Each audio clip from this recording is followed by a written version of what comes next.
We hold these truths to be self-evident, that all men and women are created equal. That all men and women are created equal. That all men and women are created equal. That all men and women are created equal. That all men and women are created equal. That they are endowed by their Creator with certain inalienable rights, that among these are life, liberty, and the pursuit of happiness. Hi, I'm Katie with Representation 2020. I'm Cassandra Fabian. My name is Caroline Roddy. Hi, I'm Sophia. Julia. I am Rajaris. Well, the thing that stands out to me is that it says all men and women. This was written at the Seneca Falls Convention, is that correct? Or Elizabeth Cady Stanton from Seneca Falls. I'm going to say the Declaration of Sentiments from the Seneca Falls Convention. So, as you know, the Declaration of Sentiments was written at the Seneca Falls Convention in 1848. This week is its 169th anniversary. So obviously it's a very old document, but a lot of the themes and issues it discusses are still relevant to women today. So we're going to go through the document, pick out a few quotes, and ask for your reactions and if you can see any connections to the issues that women face now.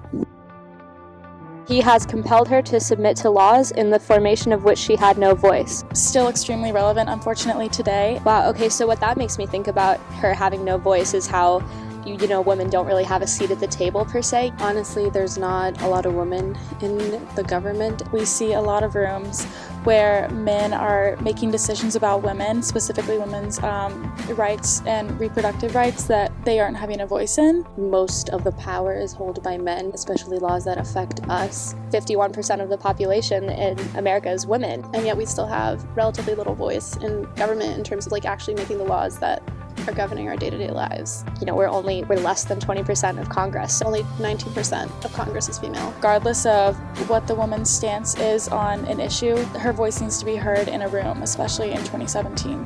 He has created a false public sentiment by giving to the world a different code of morals for men and women, by which moral delinquencies, which exclude women from society, are not only tolerated but deemed of little account in man.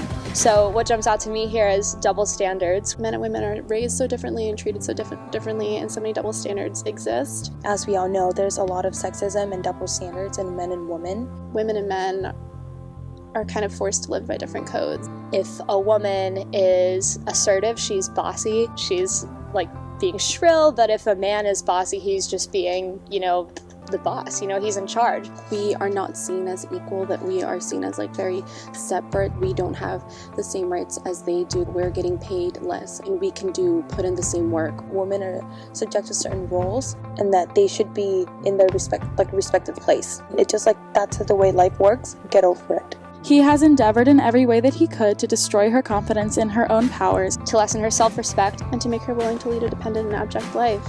This is quite truthful. That's the media towards women. I mean, that's pretty strongly worded, but I think that's valid. When a woman is running for a campaign, for instance, or for election, she's criticized by what she's wearing, by anything that she does. A lot of men are still subjected women to their appearance. Women are not treated as agents in their own right enough. I think that a lot of women in politics even take more of that, take a lot more criticism by men. Women are not taught confidence in the way that men are taught confidence. When you're being stern or determined, you're called names. If a man is that determined, that strong-willed, they're like, wow, he's a great leader. But a woman can't do the same thing. We want women to know that they can, be politicians and be, whatever it is that they want to be and have that confidence. We think that we've changed so far from the standard today, you know what I mean? And we've gained a lot, but I really think that the way society is structured today still inherently treats men and women differently.